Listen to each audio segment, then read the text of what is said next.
Bareskrim Mabes Polri menggeledah rumah Kades dan Sekdes Kohot hingga kantor desa, serta menyita 263 warkah tanah dalam dugaan tindak pidana pemalsuan dokumen penerbitan sertifikat hak milik dan sertifikat hak guna bangunan di area pagar laut Kabupaten Tangerang. 44 saksi dari warga hingga kementerian telah diperiksa. Polisi menduga Kades Kohot Arsin mencatut nama warga untuk menerbitkan girik palsu. Meski sudah diperiksa, polisi masih belum menetapkan Arsin sebagai tersangka. Dalam proses ini sudah melakukan pemeriksaan terhadap 44 saksi.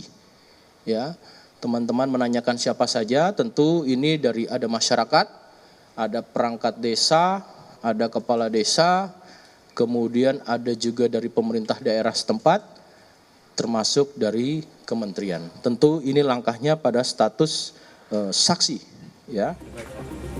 Temuan kepolisian ini sejalan dengan keterangan korban yang namanya turut dicatut untuk penerbitan sertifikat di sekitar pagar laut. Tahu-tahunya identitas anak saya terjadi seperti ini, gitu. Terus saya baca-baca di surat tersebut itu ada keterangan waris. Punya lahan di daratan atau? Saya sama sekali nggak punya, Pak. Semeter pun saya nggak punya. Di laut. Kalau di daratan? Di darat pun saya nggak punya. Tidak punya. Apalagi itu di laut.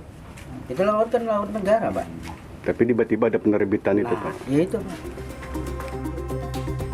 Sementara itu, Lembaga Bantuan Hukum PP Muhammadiyah yang melaporkan kasus ini ke polisi meyakini keterlibatan Kepala Desa Kohot Arsin dalam pemagaran laut di Kabupaten Tangerang.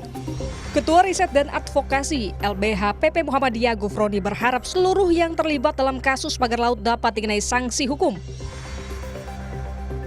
Kami sangat berharap untuk segera ada pengumuman siapa saja yang dijadikan tersangka dalam kasus pemagaran laut dan juga soal HGB dan SHM yang kemudian terbukti palsu.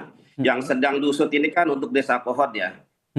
Kita belum mendengar apakah 16 desa juga termasuk yang masuk dalam tahap penyidikan ini. Karena sebagaimana yang sudah beredar bahwa 16 kepala desa juga diduga terlibat dalam pemalsuan dokumen ya. Hingga saat ini, polisi masih memeriksa bukti dan saksi soal tersangka kasus pagar laut. Polisi terlebih dahulu melakukan gelar perkara yang dilakukan pekan depan. Tim Liputan, Kompas TV.